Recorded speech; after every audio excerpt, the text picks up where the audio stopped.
11-3-2026 সংসদ অধিবেশনে সায়নী ঘোষ ভাষণ দিচ্ছেন। আগে শুনে নিন। अलाउड है सर, मैं नाम नहीं ले रही हूँ, अच्छी बात बोली।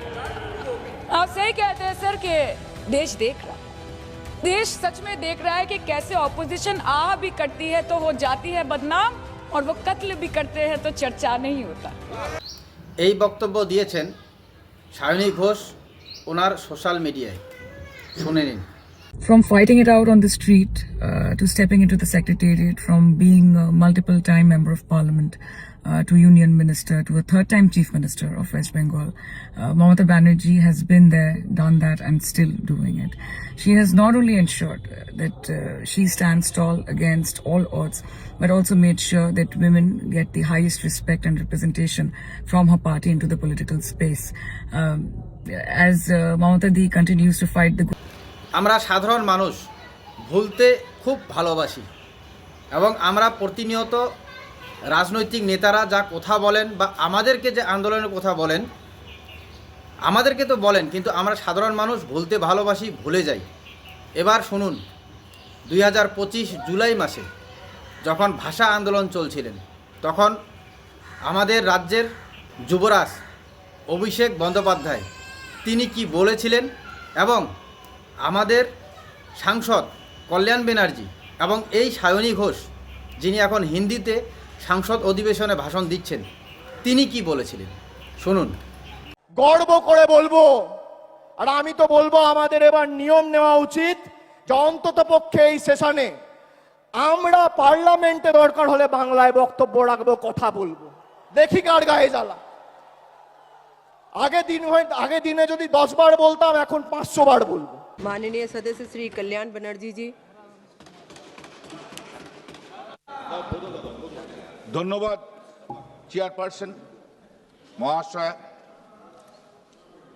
আমি আমার দল অল ইন্ডিয়া তৃণমূল কংগ্রেসের তরফ থেকে প্রথমেই আমাদের সমস্ত সেনাকর্মী, বীর জওয়ান, বায়ুসেনা, নৌসেনা বাহিনীর সকল সৈনিককে সম্মান এবং স্যালুট জানাই। 7ই মে থেকে 10ই মে পাকিস্তান ধন্যবাদ অধ্যক্ষ মহোদয়। প্রথমেই এখান থেকে বলার অনুমতি নিচ্ছি এবং তার সঙ্গে বাংলা, হিন্দি এবং ইংরেজিতে মিশিয়ে বলার অনুমতি নিচ্ছি আজকে। ধন্যবাদ অধ্যক্ষ মহোদয়। আজকে আপনি অপারেশন সিঁদুরের মতো একটি অত্যন্ত গুরুত্বপূর্ণ এবং স্পর্শকাতর বিষয় আমাদেরকে কথা বলার সুযোগ দিয়েছেন। অধ্যক্ষ মহোদয়, বহু বছর পরে ভারতের মানুষ এমন একটি সময়ের সাক্ষী ছিল যেখানে জাতের ঊর্ধ্বে গিয়ে, ধর্মের ঊর্ধ্বে গিয়ে, রাজনৈতিক মতবিভেদ, মতানৈক্যের ঊর্ধ্বে গিয়ে ভারতবাসী দেশের স্বার্থে এক হয়েছিল। ধনী ভারতবাসী কিংবা দরিদ্র ভারতবাসী, হিন্দু কিংবা মুসলমান ভারতবাসী, শিখ কিংবা খ্রিস্টান ভারতবাসী, আস্তিক কিংবা নাস্তিক ভারতবাসী, মক ড্রিল থেকে শুরু করে ওয়ার। নমস্কার দর্শক, আপনারা বক্তব্য শুনলেন।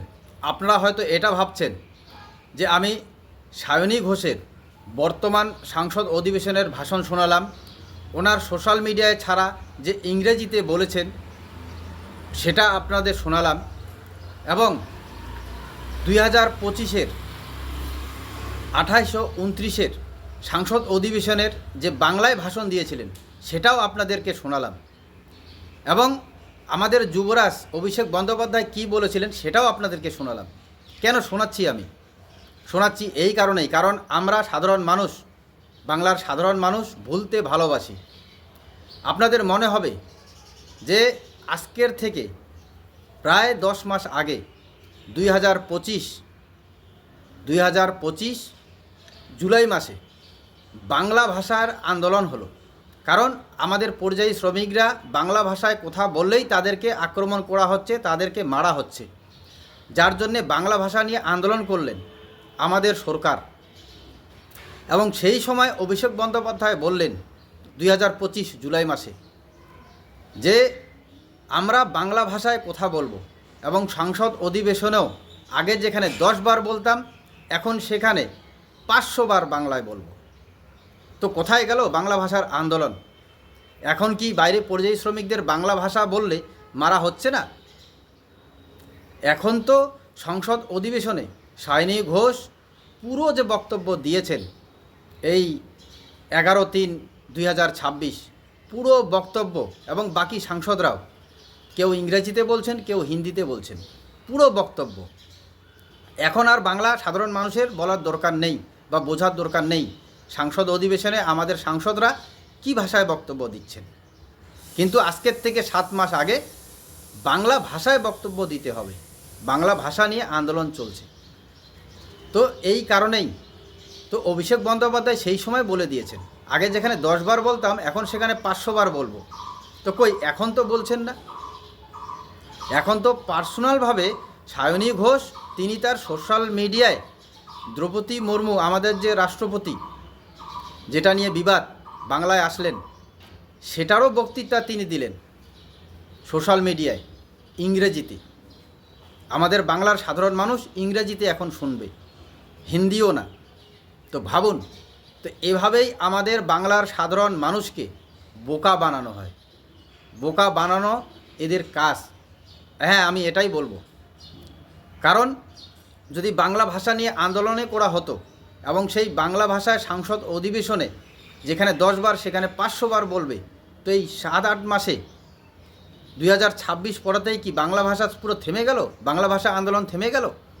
সংসদ অধিবেশনে আর বাংলা বলতে কি হবে না? তো এভাবেই মানুষকে, জনগণকে বোকা বানানো হয়। আপনারা বুঝুন, আপনারা বুঝবেন, তবেই তো আমাদের বাংলার সাধারণ জনগণ নিজের অধিকার নিয়ে লড়াই করার সুযোগ পাবে। মাথা খালি থাকবে তবেই এদের যে গেরাকল, এরা যে বারে বারে মানুষের মাথায় নানা রকম বিভেদ সৃষ্টি করছে, মানুষের মনে নানা রকম প্রশ্ন তৈরি করছে, শুধু এদের এটা কৌশল, যাতে আপনারা আপনাদের অধিকার নিয়ে কথা বলতে না পারেন। ভাবতেও অবাক লাগছে না যে আমাদের যুবরাজ অভিষেক বন্দ্যোপাধ্যায় তিনি যখন বলে দিয়েছেন যে আগে যেখানে 10 বার বলতাম এখন সেখানে 500 বার বলবো, তো সেই 500 বারের 25 বারও তো হলো না। বাংলা ভাষা বলা থেমে গেল সংসদ অধিবেশনে। কেন? এই কথাগুলি কে প্রশ্ন করবে? কারা প্রশ্ন করবে? ওই যে বললাম, আমরা বাংলার সাধারণ জনগণ ভুলতে ভালোবাসি। তো সোশ্যাল মিডিয়ার যুগে আপনারা ভুলে গেল, আমাদের মতো যারা সোশ্যাল মিডিয়ায় কাজ করছি আমরা ভুলতে দেব না। যার জন্যে আমি আজকের এই প্রতিবেদনে আপনাদেরকে দেখালাম যে 2025-এ যখন বাংলা ভাষা নিয়ে আন্দোলন চলছে, তখন 28/7/2025 কল্যাণ ব্যানার্জি এবং 29/7/2025 সায়নী ঘোষ পার্লামেন্টে বাংলায় বক্তব্য দিয়েছেন। বাংলায় বক্তব্য দেওয়ার জন্য অনুমতি চেয়েছেন। কিন্তু 2026 এখন যে সংসদ অধিবেশনে ভাষণ দিচ্ছেন সেটা হিন্দি ইংরেজিতে ভাষণ দিচ্ছেন। এবং শুধু সংসদ অধিবেশনও নয়, তিনি তার পার্সোনাল যে প্রোফাইল, যে সোশ্যাল মিডিয়া অ্যাকাউন্ট, সেখানেও তিনি ইংরেজিতে বলছেন। তো বাংলার সাধারণ মানুষ, ঘরের ঘরে যে বাংলায় সাধারণ মানুষ আছেন, তারা কি ইংরেজি বোঝেন? তাহলে কেন ইংরেজি বলা হচ্ছে? এটা নিয়ে কে প্রতিবাদ করবে এখন? এই হচ্ছে আমাদের অবস্থা। প্রতি মুহূর্তে বাংলার সাধারণ মানুষকে বোকা বানানো হয় এই রকমভাবেই। তো আপনারা বুঝুন, যার জন্যে এই প্রতিবেদন আজকে আমি করলাম। তো কাজেই আমরা সকলেই সজাগ থাকব, সচেতন থাকব। ধন্যবাদ।